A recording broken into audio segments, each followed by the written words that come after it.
O Fábio está me perguntando aqui qual a minha análise de pastores reformados nos dias de hoje, sendo que alguns negam o dom de línguas. Fábio, para ser sincero, respeito muito alguns teólogos. Eu digo alguns porque tem outros que, infelizmente,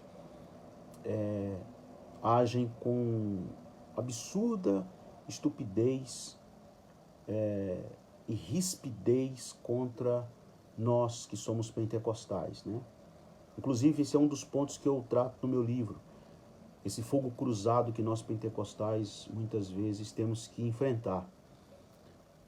Porque de um lado você tem a radicalização de alguns teólogos reformados, calvinistas, ultra-calvinistas, né, radicais, que generalizam, nos nivelam por baixo. E eu ouvi tempos atrás aí até um desses teólogos reformados afirmando que todo pregador pentecostal é burro. Ele usou essa expressão: todo pregador pentecostal é burro. Todo pastor pentecostal não sabe pregar um sermão expositivo. Óbvio que eu me senti ofendido porque eu sou um pregador pentecostal, embora ele não tenha falado diretamente a mim, nem me conhece, creio eu. Mas eu me senti ofendido porque ele generalizou, né? Falou que todo pregador pentecostal é burro. Eu sou um pregador pentecostal. Todo pastor pentecostal não sabe pregar um sermão expositivo. Eu sou um pastor pentecostal.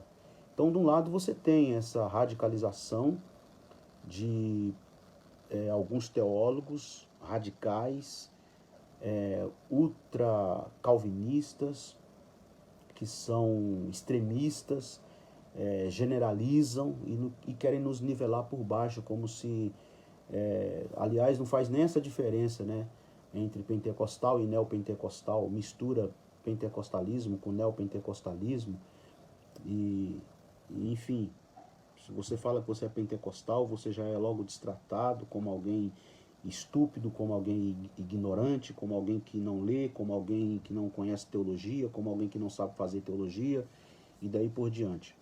E do outro lado, você tem o outro extremo, né, que são esses vulgarizadores do movimento pentecostal, porque infelizmente há sim, e nós não estamos, eu pessoalmente não estou negando que há muita brincadeira com os dons espirituais, há muita brincadeira com o poder do Espírito Santo. Então você tem aí uma vulgarização e uma banalização do movimento pentecostal.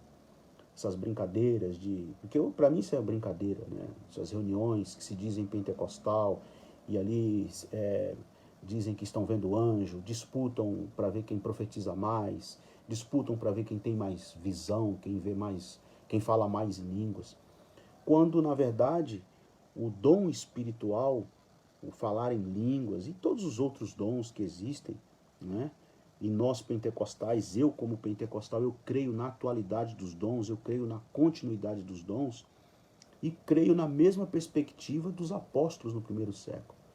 Que esse poder do Espírito Santo, que esses dons espirituais foram dados para a igreja para capacitá-la e energizá-la na pregação do Evangelho, né?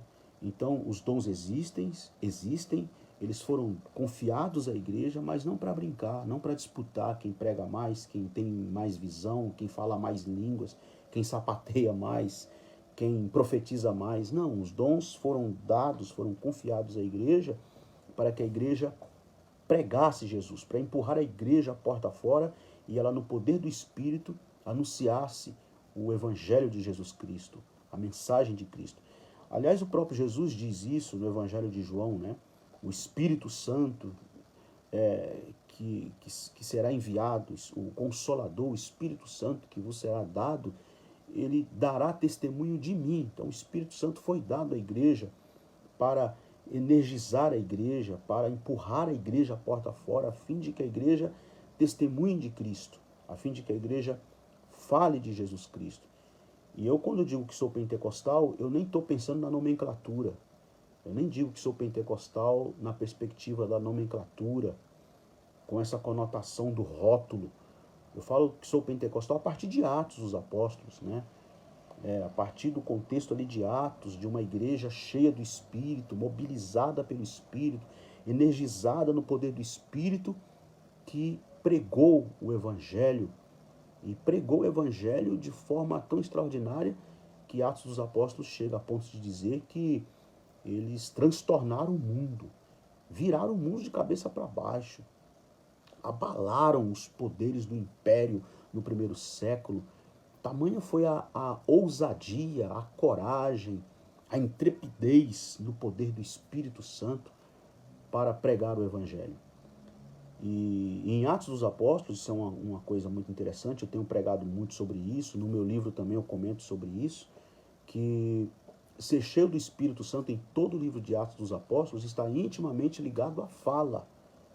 Não há nenhuma referência ao enchimento, com relação ao enchimento do Espírito Santo em Atos dos Apóstolos, nos 28 capítulos de Atos, não há nenhuma referência em relação ao enchimento do Espírito Santo, que logo em seguida não vem a declaração de que eles falaram, pregaram, anunciaram, verbalizaram com poder a mensagem do Evangelho. Então, ser cheio do Espírito Santo está intimamente ligado à fala. Eu lamento muito que alguns teólogos reformados, calvinistas, ridicularizem, né?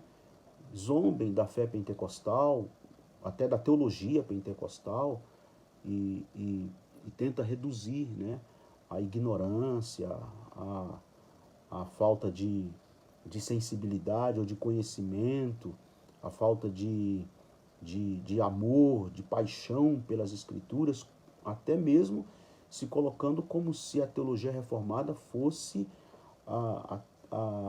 a teologia da preferência de Deus, como se Deus tivesse uma teologia preferida e a teologia preferida de Deus é a reformada. Eu sempre tenho dito o seguinte: não existe nenhuma teologia perfeita, nenhuma teologia é perfeita. Toda teologia é uma construção humana. Nenhuma teologia desceu pronta do céu. Deus não pegou uma teologia, essa aqui é a teologia que eu estou entregando para vocês e vocês só vão ter conhecimento verdadeiro, vocês só vão ser salvos, vocês só vão ter conhecimento legítimo, a hermenêutica de vocês, o entendimento da Bíblia de vocês só será perfeito se vocês seguirem as diretrizes dessa teologia ou se vocês aderirem a essa corrente teológica, a esse pacote teológico. Isso não existe. Nenhuma teologia desceu pronta do céu. Todas as teologias, seja ela reformada, pentecostal, são construções humanas. Então eu posso divergir, você pode divergir, inclusive você tem, por isso você tem o tradicional, você tem o pentecostal, você tem um teólogo de linha calvinista, você tem um teólogo de linha arminiana, e a gente deve compreender, ler, entender, compreender e respeitar todos esses pensamentos, todas essas correntes teológicas. Agora, a única coisa que eu penso que nós não podemos abrir mão, em hipótese alguma, é com relação àquilo que é fundamental na mensagem do Evangelho. Então a gente tem que aprender a separar o que é fundamental no Evangelho, o que é basilar na mensagem cristã e o que é construção teológica.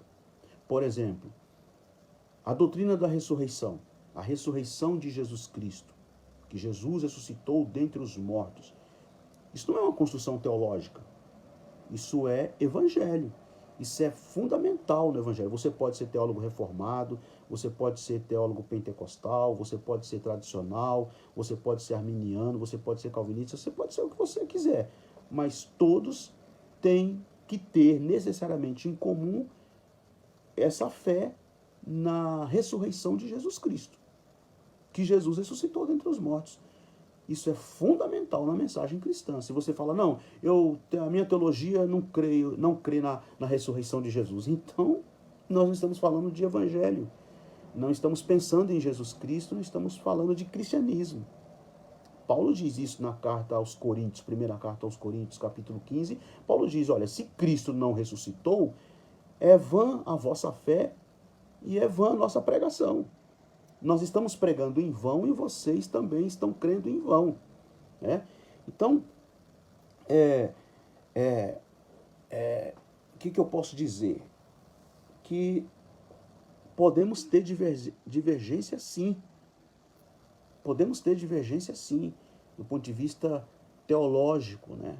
As teologias se divergem, mas nós não podemos ter divergência naquilo que é fundamental na mensagem cristã, do ponto de vista do Evangelho de Jesus Cristo. Dei aqui só um exemplo, que é a ressurreição de Jesus, né? A doutrina da ressurreição e a ressurreição de Jesus Cristo. Paulo, inclusive, chega a ponto de dizer que na primeira carta aos Coríntios, capítulo 15, Paulo chega ao ponto de dizer o seguinte: irmãos, venho lembrar-vos o evangelho que vos anunciei, o qual recebestes e no qual ainda perseverais. Por ele também sois salvos, se retiverdes a palavra tal como vô-la preguei, a menos que tenhais crido em vão. Aí ele diz assim: antes de tudo vos entreguei o que também recebi, que Cristo morreu pelos nossos pecados segundo as Escrituras. Isso aqui não é construção teológica. Isso aqui é fundamental na mensagem cristã. Nós cremos, o Evangelho é o anúncio de que Cristo morreu pelos nossos pecados, Paulo diz, segundo as Escrituras, e que foi sepultado e ressuscitou ao terceiro dia, segundo as Escrituras. Então nós cremos nesta verdade do Evangelho. E esta é uma verdade irrefutável, esta é uma verdade que você não tem o que debater, não tem teologia para debater isso aqui. Isso é uma verdade, está posta. E você pode, como eu disse e repito, você pode ser tradicional, pentecostal, calvinista, arminiano, você pode ser o que você quiser. Mas esta é uma verdade incontestável, que todos, independente da corrente teológica, do pensamento teológico, todos devem convergir nessa fé, nessa verdade do Evangelho.